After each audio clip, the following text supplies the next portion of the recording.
Hello, and welcome to Samsung's 2022 National Small Business Week Roundtable discussion, Empowering a Hybrid Workforce, Best Practices to Unlock Productivity and Profit. My name is Jason Redmond, and I'm the head of our MX Mobile Marketing B2B at Samsung Electronics America, and I'll be serving as your panel moderator today. This is the first year we're sponsoring Small Business Week, and we're super excited to be doing so. Small businesses are important to Samsung, and they're important to me personally.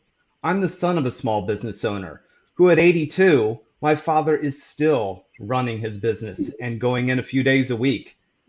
I had the opportunity to work a few summers in my father's office, and I got to see firsthand the passion and the drive it takes to run a successful business. So today we're going to dive into some of the challenges that business owners are facing right now.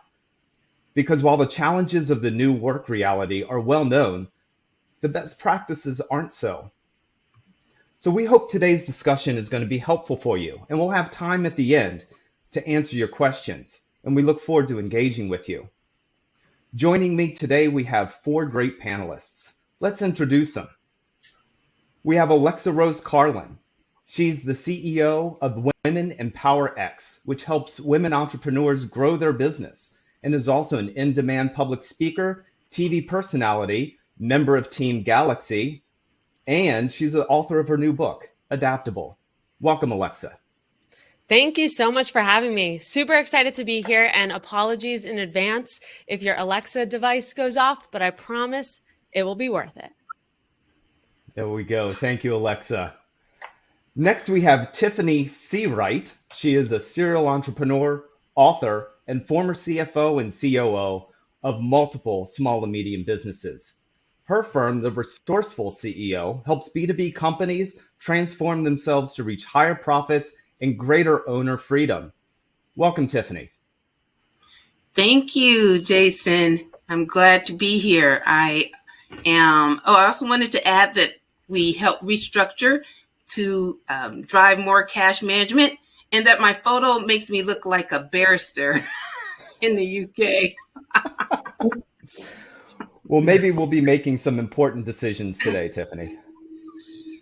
And next we have Barry Moltz, a small business expert, entrepreneur, and angel investor. He focuses on marketing and sales, leadership management, customer experience, and cash flow management to help businesses get unstuck. He also just launched a new book, Change Masters. Welcome, Barry.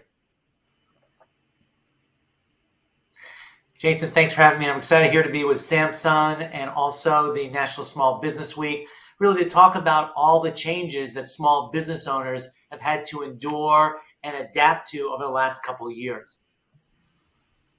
Excellent. And last but not least, we have Maribel Lopez. She is the founder of Lopez Research, a marketing research and strategy consulting firm covering topics that range from artificial intelligence to hybrid work transformation. She is also an author and a frequent media contributor. Welcome, Maribel.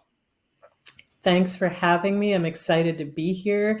I've been focusing on this topic with the Reimagined Hybrid Work podcast, so it's near and dear to my heart.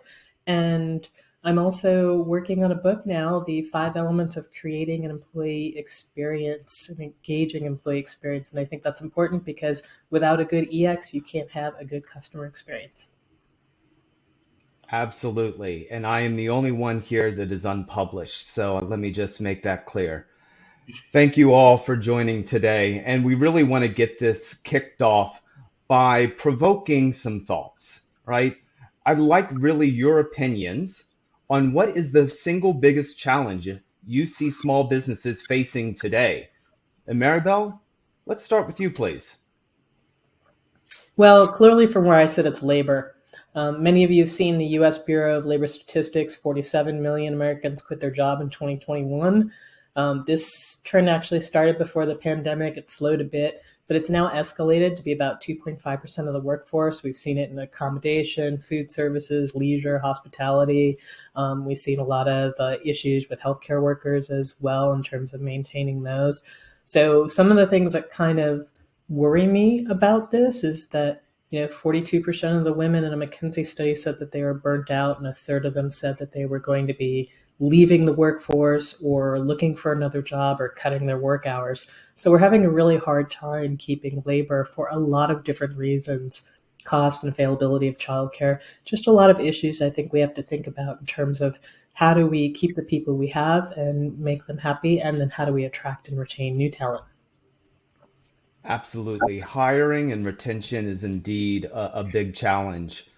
Alexa, from your point of view. I see one of the biggest challenges to actually be burnout, as Maribel said, but burnout in the sense of trying to keep up. We are so connected 24/7. There's not much division between our personal life and our work life. And with everything with the digital marketplace, with content creation, it is very challenging. And I see more and more entrepreneurs that I work with that just burnt out, and they know it's imperative to stay up to date, to put out content, to continue to innovate in their business, yet they are feeling overwhelmed and burnt out to just keep up with everything that is necessary today. Burnout is especially real, Alexa. Thank you for raising that. Tiffany, why don't we move on to you? Supply chain issues. That's what I'm seeing. I work with a lot of B2B companies, or what I call more mainstream companies, construction, distribution, marketing services, and so on, IT companies. And you would think IT companies are service companies, but they have difficulty getting hardware and so on that they need to install because of the supply chain issues. There's ports shutting down because of COVID, manufacturing that shuts down, manufacturing facilities that shut down because of COVID.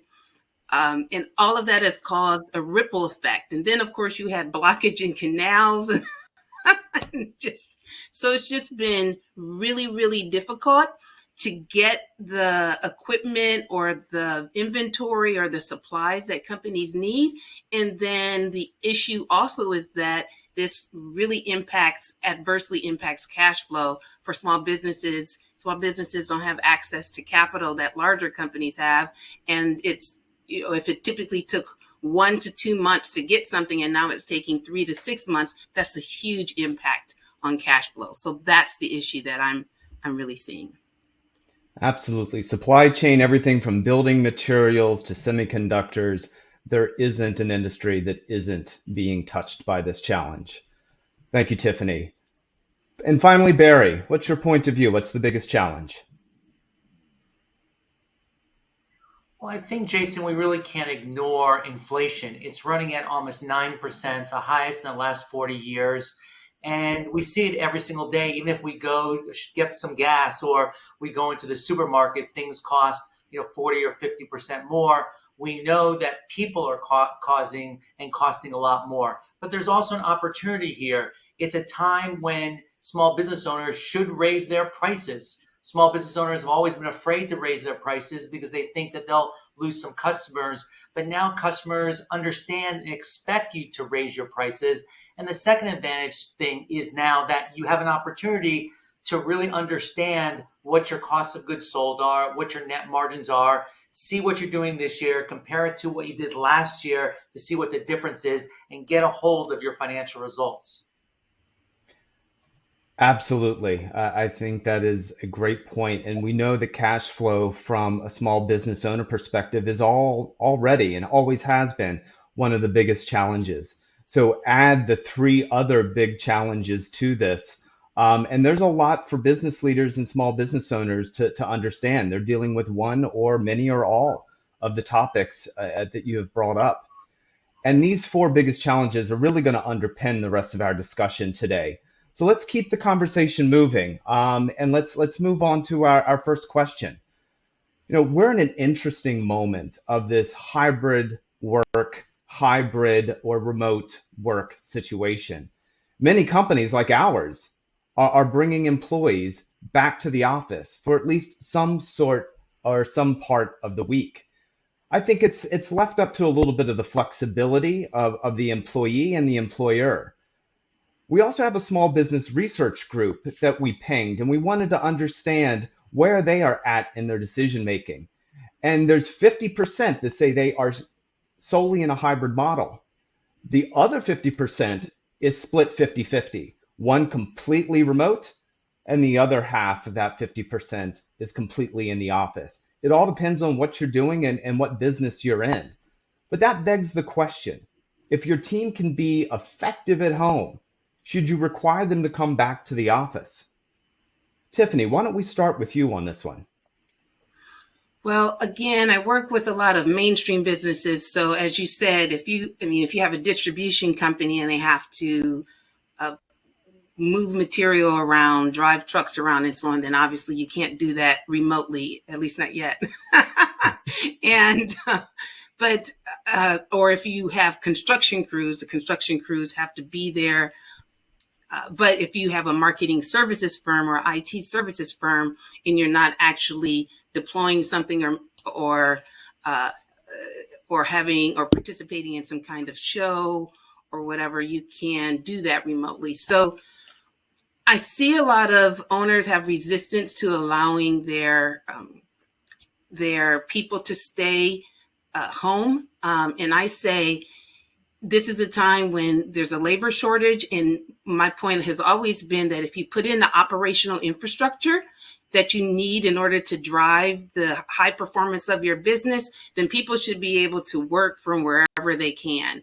Because instead of looking at the amount of time it takes somebody to do something, you should look at the outcome of whatever it is that they produce. So if they're more productive at home and they get things done, and you can have team meetings and so on via Zoom or whatever app you're using, then that is the best way to go, because you want your people to feel connected, respected, and listened to. So if they're telling you what they want, then listen to them. Now, sometimes it may need to be hybrid. For instance, if you work at a construction company, but you were doing marketing, well, because everyone else is coming in, or most of the other people are coming in, but you were able to work remotely, it would probably be a good thing for you to go in maybe once a week or something like that in order to get in-person feedback from people and build that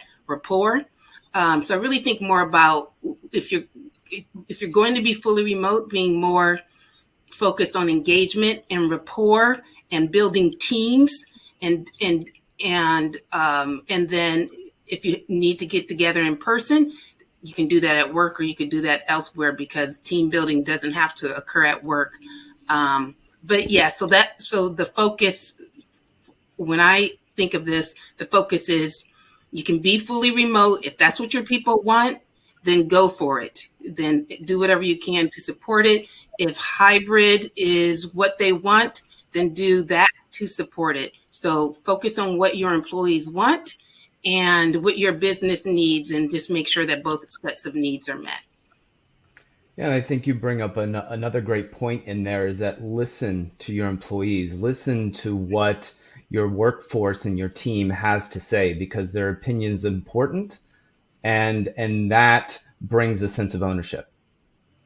Yeah. Maribel, why don't we get your opinion on what are companies doing and what are some best practices to bring them into the office, or keep them at home, or have that hybrid environment? So I want to echo some of the things that you and Tiffany both picked up on. So the first thing I would say is you do need data.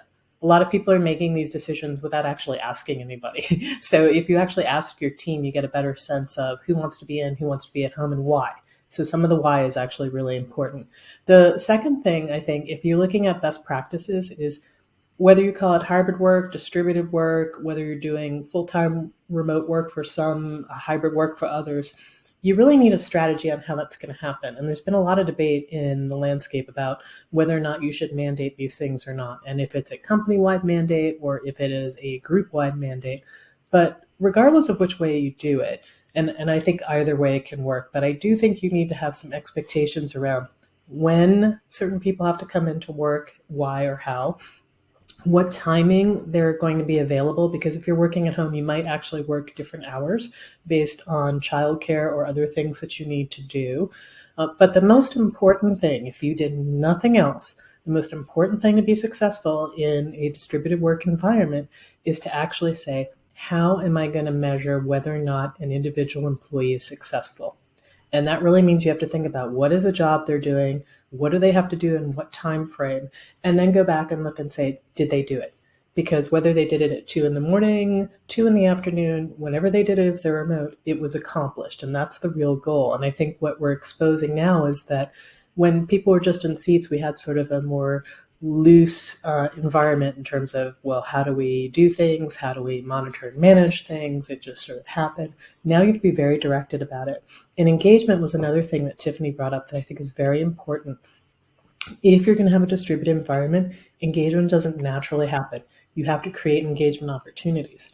So if you're doing full-time remote or a hybrid for a lot of people, you have to think about, am I having a quarterly event where everybody's together? Am I having an annual event where everybody's together? Am I having the Friday silly sock party where we all do a video conference and show each other silly socks? There are things that have to happen to create culture and engagement that you have to be much more directed about if you're doing a distributed environment.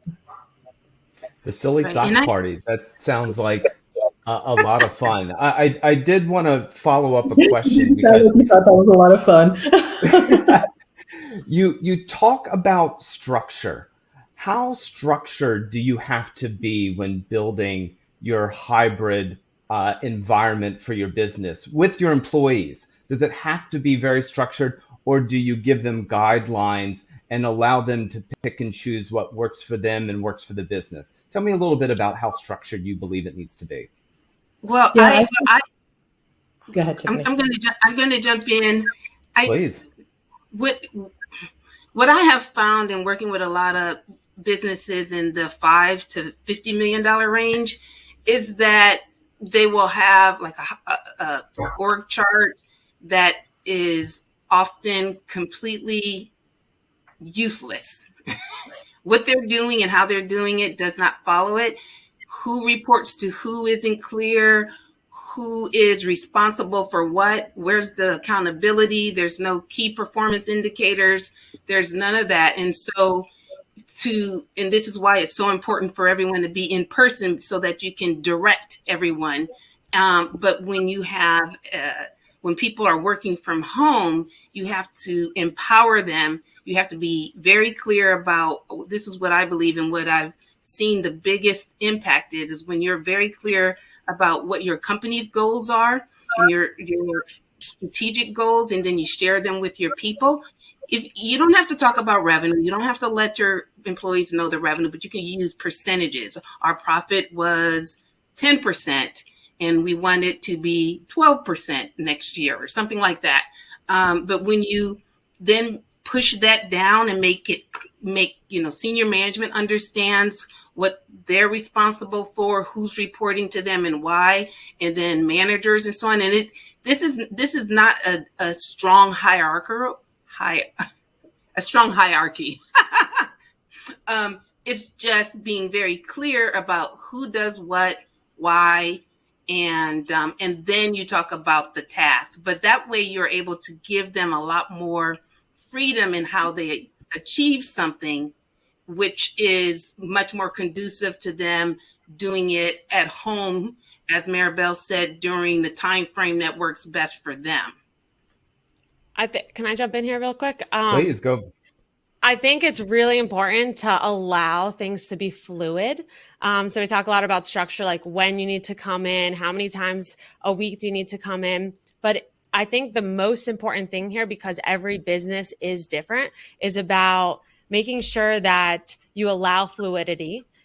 Two, everything should be very intentional and purposeful. So if you're just having people come in 3 days a week just to have a hybrid workforce, like what's the reason for that? And I think that is what really helps fuel engagement, that fuels commitment from your employees. And so when you think about intentionality. You have people come in when you're working on a big campaign and you need to brainstorm, or you're working on a big virtual event, or you're creating content together and you need, your marketing team to be in the office. So there's intentionality behind it on why, and versus focus so much on like, this is what our structure is. And instead the structure comes from what's most efficient. And when do we need to focus on, you just working at home or you're coming into the office? But then each employee and each team member really understands the reason why. And so they feel less like, oh my man, I have to come into the office now. I've been working from home, because they see why and they want to be part of that bigger vision. As Tiffany said, focus on that vision. Yeah, I want to just riff off of Alexa for one moment. And, Alexa, that intentionality that you mentioned is really the important part. And I think it gets back to small business owners actually have a challenge. A lot of times they're just running really hard. They're running from thing to thing, right? And it's like creating that vision, creating those KPIs, creating the why, the why we're doing what we're doing, and then, sort of figuring out the fluidity of the how is really important. But, we have to go back and figure out our why and figure out exactly what it is we're trying to do. And then you're right, it's flexible. Like nobody really knows the answer. And until you try something, you might have to go back and fully redo it. So you could build this great 2-year plan of here's how we're going to do return to office. And then it's all out the window in 10 minutes because it just doesn't work for people. And you have to be okay with that. And I think small business owners are very adaptable, but I think one of their bigger challenges right now is really being much more directed about what is it they're trying to do as a business and how do they want to accomplish it. You cannot have a hybrid work environment, right, without technology. And really technology and connectivity are going hands in hand. Whether that you're having it all in office, hybrid, or completely fully remote, we know the collaboration tools are critical, right, to keeping your team organized, keeping them connected, right? You've got to maintain teamwork, and you don't want people to feel isolated, which is something that we've heard a lot, is that being and working from home and working through digital platforms creates a sense of isolation. So one of the things we want to talk about next is how do you use these online platforms, these tools, connectivity, to bring your team together?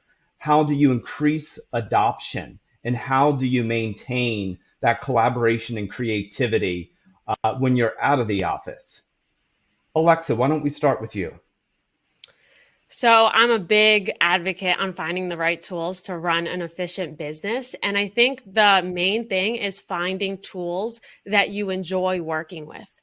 Because if you're going to find a project management system, content creation, distribution system, any type of software, financial software, you have to at least try to enjoy the process of it, because there's so many options. And I found that when I didn't really like the interface or the functionality, I used it less, and then my team used it less. So that's number one. The second thing is anytime I bring on a new hire, whether they're an employee or a contractor, I always right away train them or tell them that this is the system we use.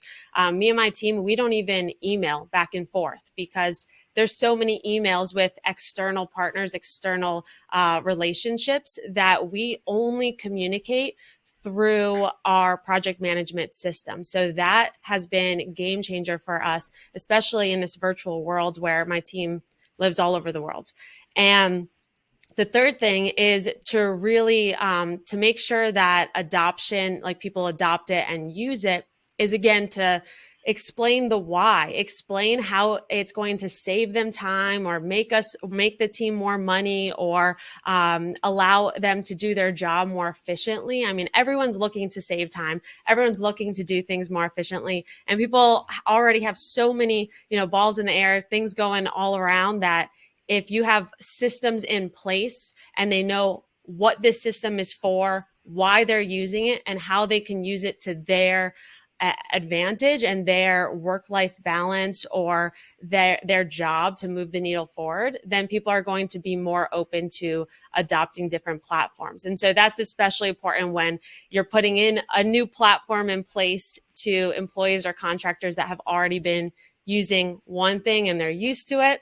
You have to paint the picture on why it's going to make their life better.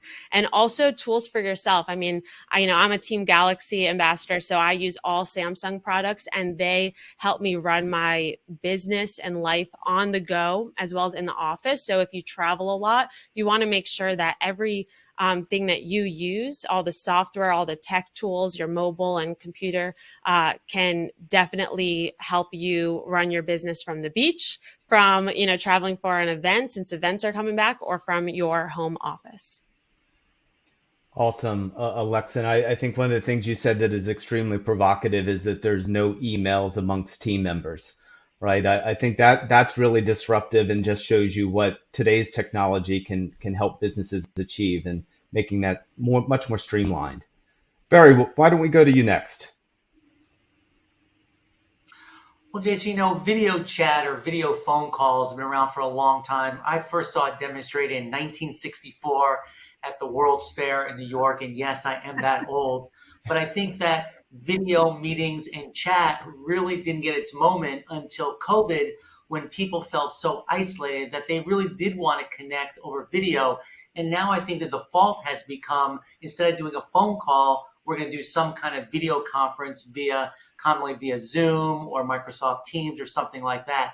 I think the important part is, since we're using these tools instead of getting together in person, is before we start the meeting, we pause and we check in with people to see how they're doing. This would normally happen when you do an in-person meeting, where you have a little bit of small talk before you get the meeting started. And I think we should do the exact same thing before we start a video meeting, so people can get to know where folks are at that moment in time, what's been going on with their personal life, the happinesses, the sadnesses, the struggles, the celebrations, before they jump into the meeting. This enables people to connect personally through video, and I think that's what's really needed, Jason. Excellent. Thanks, Barry. Technology really is what has kept us together over the last couple of years.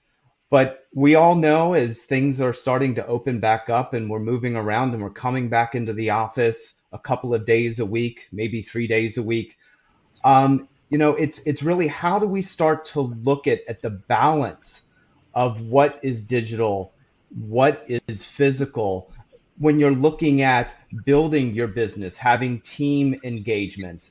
How do you break through the digital that we've had and the new physical that we're going back to? How do you balance that approach? Maribel, why don't we start with you? Well, balance is actually an interesting term. How I see it is we knew how to do in-person meetings, trade shows, and the like, and we're sort of rethinking those to be more about what is engagement. Because what I think happened during the pandemic is that we all realized that there was a lot of ways to get out the message about, like, here's our new product, here's why we think it's amazing. I think in that zone, social was a real hero, particularly in B2C, right? We started to get much more visual in our communications with image capture and small videos and lots of different channels. So we went from, Instagram and TikTok and YouTube. So we had a lot of great channels, Twitter, Facebook, to get things out there. And that was a big win, I think, because we started to think differently about like how we could sell. B2B had great online events. We started to see more visual content on websites such as demos. We started to see more verticalization. Here's how certain things work in certain specific industries. And then I think the thing that we really felt towards the end of, I guess if we could say it's the end of the pandemic era now, is that we wanted to figure out, how do we really drive engagement? And that's one of the areas where I think when we're looking at balancing that digital and physical, I think all the great things we did in digital, we still need to do. and that those are wonderful and they can be highly effective. And then what we're trying to figure out is if we're going to come back in person, what does that look like? Are we doing more birds of a feather? Are we doing more networking in general? Are we doing more time with the customers and the partners, or the executives and the customers? Or how do we think about that level of engagement we're trying to drive? And how localized is that?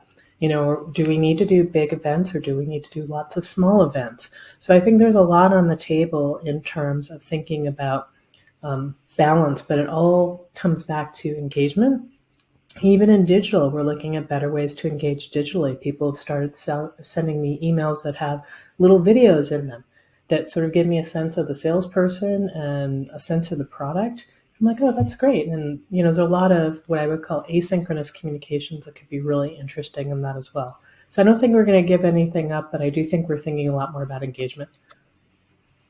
I think engagement is a great word to kind of pull that all together.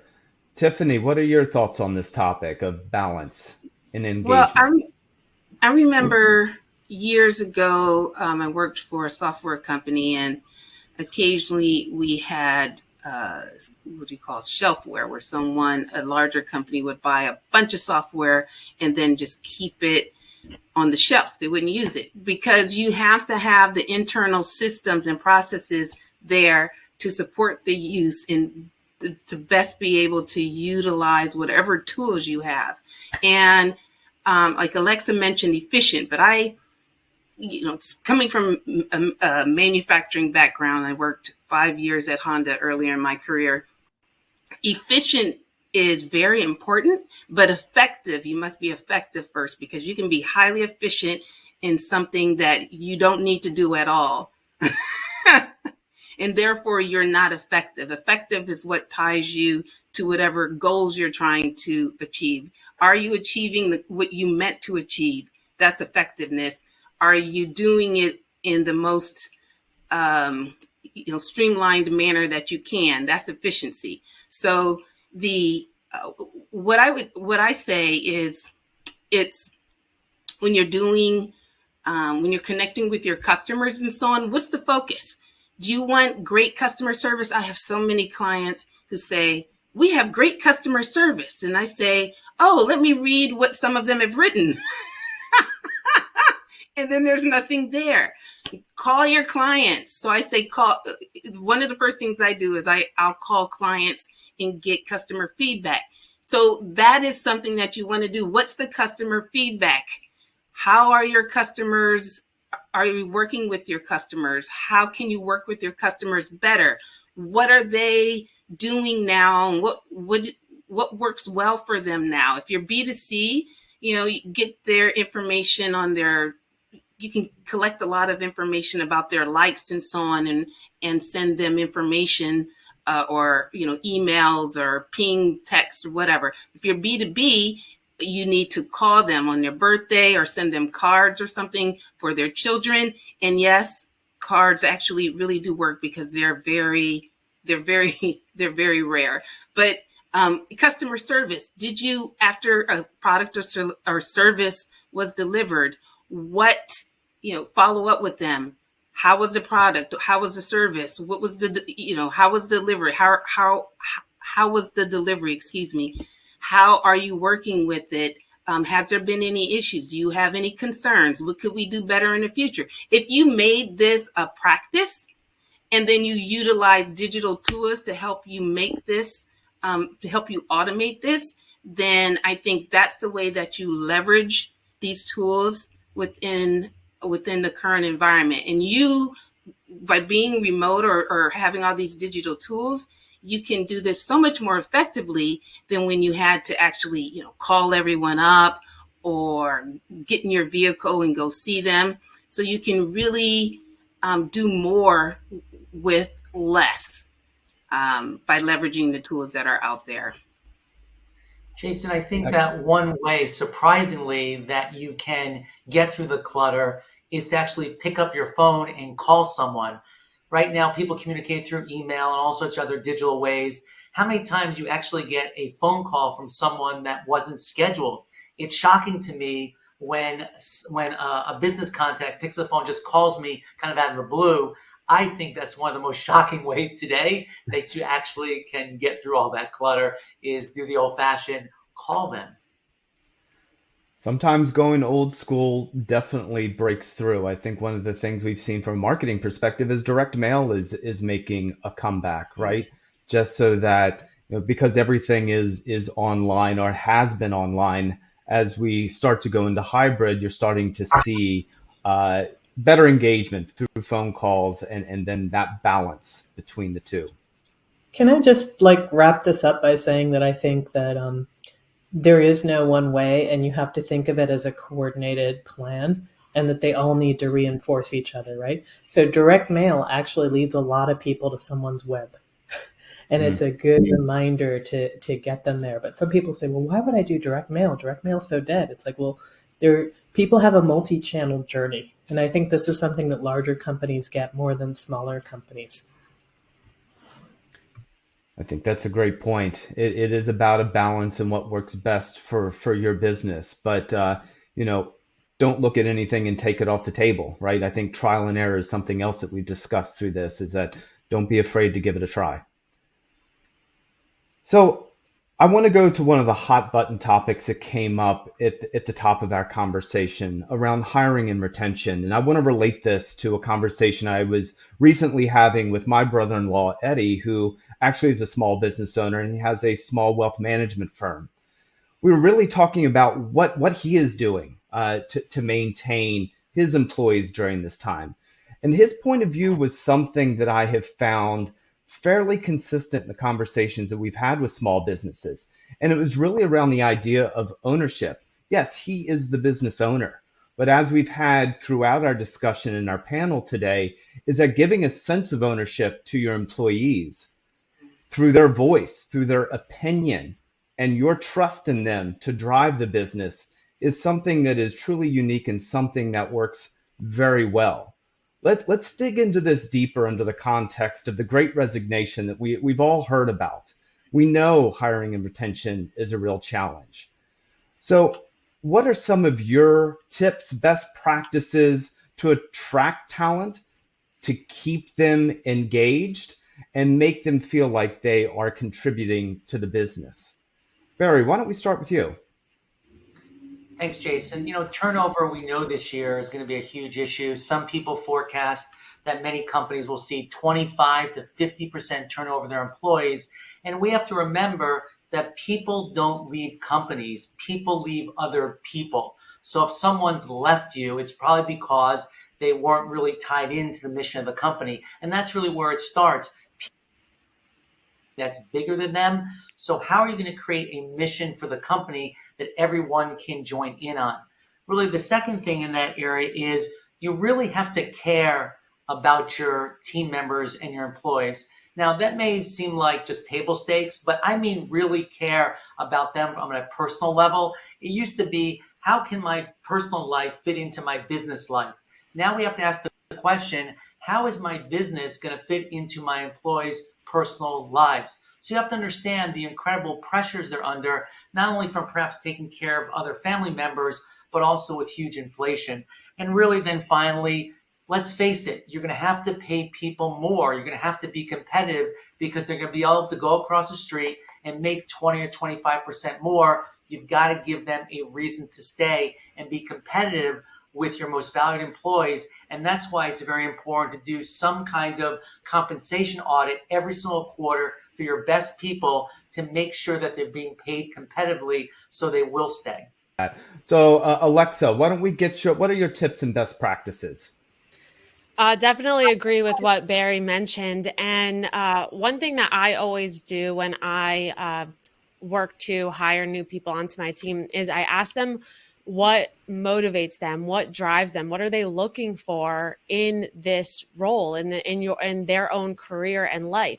Because to know what drives certain people, that's when you can better retain your team. So not everyone is driven by money. Not everyone is driven by flexibility. So to know that when you're hiring people, that's when you can incentivize or create their role more intentionally based on their goals. So when I would hire someone and they're looking to make a certain amount of money in the next 5 years, I know money drives them. They're not going to have a problem working more because they want to make more money. If I hire another person who is a new mom and they're all about flexibility or work-life balance, then I know I need to create, if I want her on my team, I need to create or work harder to make sure that she's valued in that way, or that she's compensated with that flexibility. So I think it's really important to have open and honest communication with your current team and your future hires, so you can better understand what drives people. And a lot of times when I hire people right out of college, they're driven by the mission. They want to work for a company that's doing something that feels bigger than themselves. And so that's really important for the founder, the CEO, the leaders of each team to speak up and show up and use their voice to really communicate the mission, to communicate, what the business is doing and how each team member is part of that bigger mission. And so that retains people because they want to see the vision through. So that's my biggest piece of advice. And that's helped me hire the right people, to know if we can incentivize them or compensate them the right way, and to retain people for a very long time, even through this economic climate. So I'd like to piggyback on top of that. As I explained to the companies that I've worked with and continue to work with, the mission, it doesn't have to be like we're trying to save the world in this particular area. It just needs to be, you're very clear about what the company is doing and how you're going to go about it, and how what they do actually ties into that. And then you need to, on a monthly or quarterly basis, give them an update so that they can see how what they're doing actually is contributing to that. I remember reading several years ago, Harvard Business Reviews, the Harvard Business Review, and there was a study in there about this kind of connection being one of the greatest motivators, because people like to feel like they're having an impact, like they're making a difference, that they're not just going in and being an automaton doing their work. Their work actually matters. And then I've also helped a number of companies significantly reduce their turnover. And one of the things that I do there is focus on, again, what is it that the people need to do and why are they doing it and how does it relate to the overall company? And then who's the team and what kind of team support structure do you have? I believe strongly in like bonuses and incentives. You can increase what you pay people by having a bonus program or incentives or, day offs, because different people are I'm creating words here, motivated by different things. And then you take that same, talking about hiring, you take that same information and you use it in your job search. I have seen so many boring, what I call HR driven job postings. It's just like, whomever could fill this position. It's just so boring. But if you understand what it is that your company does, and you and the culture of your company, and you can inject that into a hiring, into a hiring post, then you read it and it's very engaging, and people are drawn to it. The people that you want for that particular role are drawn to that particular posting. And then I always say, in order to make it easier for you, include a question or some action. And if they don't do that action, then skip it. So why review hundreds of resumes for one position when you can narrow it down to, maybe 40 or 50, because lots of people don't even bother to read all the way through. But then you hire the right people, and then you take them through a supportive interview process, and then you onboard them appropriately, and then you give them work and you pair them or whatever, make sure they're part of a team, and you continue this level of engagement, and that's how you retain people. People do not leave because of a 10% difference in salary. Now, 25%, yes, but a 10% difference in salary, no. They typically will leave because, you know, they don't like their boss, they don't like their company, what their company is doing or something like that. So if you can have engagement, plus, like Barry said, make adjustments in the amount of money that they're getting, or maybe add bonus incentives and so on, then that's the way that you build and retain the team that you have. Okay. Can I just throw in one more thing? And we're almost running out of time very, very quickly, and then we'll move into our last question and wrap this up. Be careful that you're not creating a monoculture. I think you also need to spend some time doing education with the employees. We're asking managers to do a lot more than we did in the past, and many of them were just promoted because they were good at a job, not because they were good managers. So let's invest in our managers so that they can actually do things like figure out the differences between what motivates people. So I think that's a great point. And, you know, it goes back to something that has been said across this last topic, is it really goes back to a vision and a mission statement from the business ownership, right? If you are clear in what your business and the culture that you want to create, all of what we've talked about can trickle down and make sure that you're hiring the right people and incentivizing them the right way. So we're at the close of our conversation, but you know, one of the things, and especially as business owners, and that you have to be concerned about is burnout. You put so much life and so much passion into your company. You know, you are all business owners. I think it is helpful to hear, how are you balancing work life and trying to mitigate burnout? Maribel, why don't we start with you? Okay, so I think most business owners would agree with the fact that we're very blended. So maybe it's work-life blending as opposed to balance. Having said that, I do think you have to be very careful about defending your personal time versus your professional time. And then within your professional time, I think the one thing that small business owners really suffer from is the fact that our to-do list is very long, and you get very demoralized by a long to-do list. So what you really have to do is focus to, you know, I'm participating in the 3 big things that you need to do per day as an example. I found the biggest productivity win for me in my week is to have a no meeting day during the week, where we as a company do not take any external meetings unless it's several companies that we have to meet with at one time, and they can only agree to meet on that day. I think we have to get better about scheduling. We send people communications at all hours, whenever it's convenient for us. But if somebody receives that and they're online, they have in their mind that the expectation is that you need to be responded to. So things like scheduled send features in your collaboration tools become very important to make sure that you're not sending people communications at off hours and encouraging them to work when they're not supposed to. So it's a lot of little things, but if you add enough of them up, you know, just defend your time, I think, is the biggest thing I could say as a small business owner. Do not spend your time on anything that you don't not see a direct correlation to value on, unless of course it's, you know, you need to actually speak to an employee because they're having issues. That is a direct correlation in your business, but some people don't connect those two things. But I would say focus your energies on a smaller number of tasks that you could do well, and make sure that you're defending your time. Excellent. Tiffany, how are you mitigating burnout?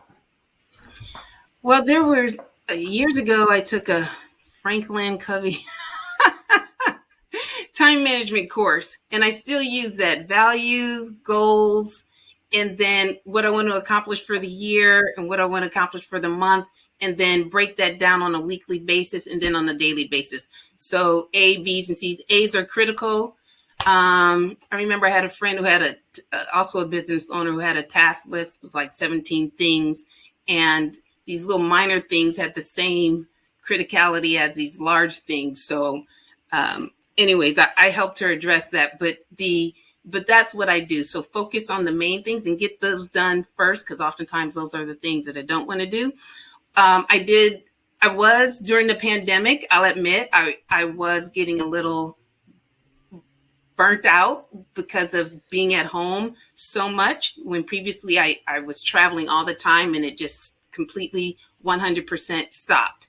And so it's getting a little crazy. So now what I do is I there's different parts of the business that I want to work on. So I'll chunk up the week, like on these days or these hours during these days, I will work on this.